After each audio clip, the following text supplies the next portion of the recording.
ফিরে এলাম নতুন একটা ভিডিও নিয়ে। আজকের এই ভিডিওতে আলোচনা করব প্রাবন্ধিক রবীন্দ্রনাথ ঠাকুরের সাহিত্যের বিচারক প্রবন্ধের একটি অংশ নিয়ে।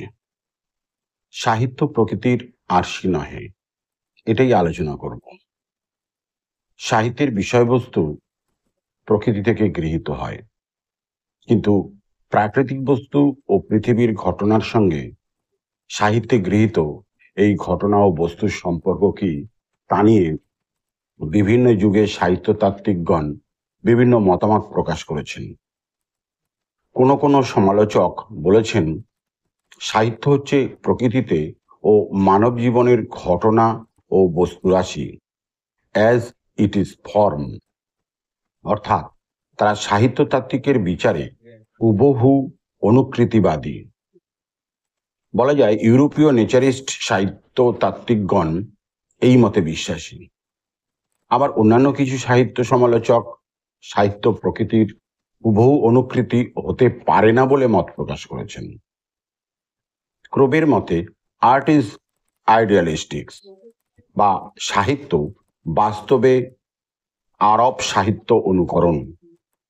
একদা প্লেটো বলেছিলেন, সাহিত্য সত্য বা বাস্তব হতে ত্রিস্তরের দূরত্বে অবস্থান করে। রবীন্দ্রনাথ সাহিত্যের বিচারক প্রবন্ধে সাহিত্যতাত্ত্বিকদের বহু আলোচিত এই তত্ত্বটির সম্পর্কে আলোচনা করেছেন। নিজের মনের ভাব যতক্ষণ নিজের মধ্যে থাকে ততক্ষণ তার পরিমিতি সম্পর্কে চিন্তা করবার কারণ ঘটে না, কিন্তু যখন তা সার্বজনীন রূপ লাভ করে তার পরিণতির সচেতন হবার প্রয়োজন ঘটে। বাস্তবে পুত্র শোকাহত মায়ের উচ্চস্বরে ক্রন্দন করতে হয় বিশ্বকে তার ব্যক্তিগত শোকের গৌরব ও গভীরতা প্রকাশ করতে। এই কারণে বাস্তবে এর মায়ের শোকের সঙ্গে সাহিত্যের মায়ের শোক প্রকাশের পার্থক্য ঘটে।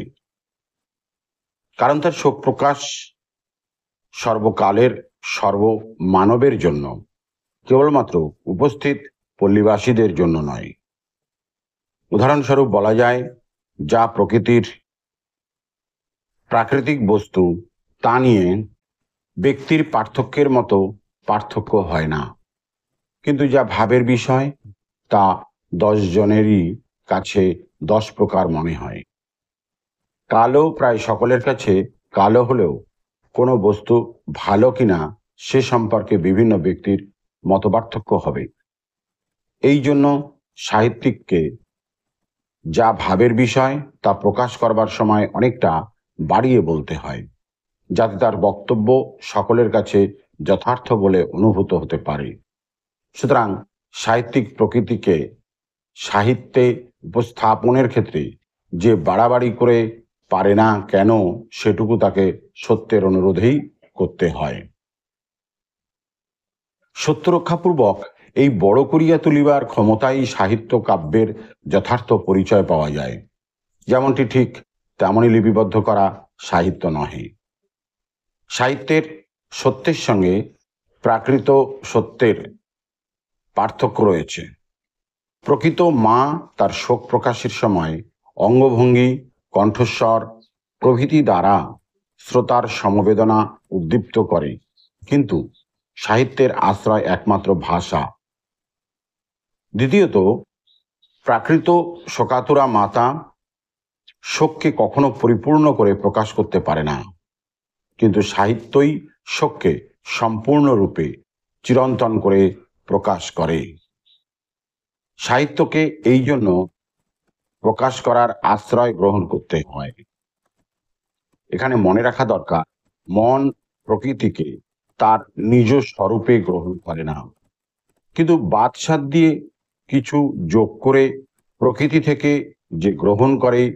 আমাদের অতি পরিচিত কোনো ব্যক্তি সম্পর্কে আমাদের মনে যে ধারণা তা প্রকৃতপক্ষে আংশিক, বাস্তবের সূত্রে সম্পূর্ণ করে নেওয়া একটি মানুষের ধারণা। এইরূপ ধারণার ক্ষেত্রে বাদশাদ দিয়ে তাকে গ্রহণ করে।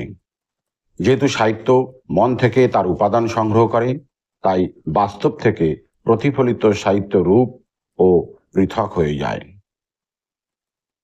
মন কেবল ব্যক্তির মধ্যে প্রকৃতি থেকে গৃহীত বস্তুর ধারণা সৃষ্টি করে প্রকৃতির এই মানসিক রূপ প্রকৃতির রূপ নয়, মনের নিজের করে সৃষ্টি।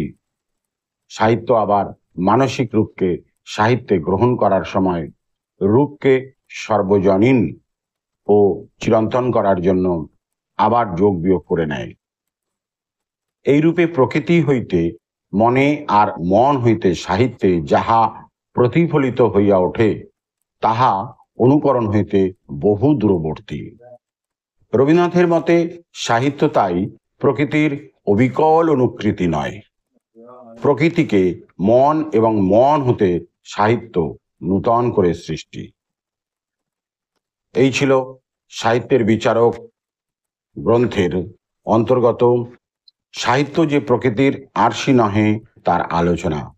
যদি ভিডিওটি ভালো লাগে তাহলে সাবস্ক্রাইব করে পাশে থেকো, লাইক কমেন্ট শেয়ার করে বন্ধুদের মধ্যে বিস্তার ঘটিও। এখানেই আমার ভিডিওটি শেষ করছি। ধন্যবাদ।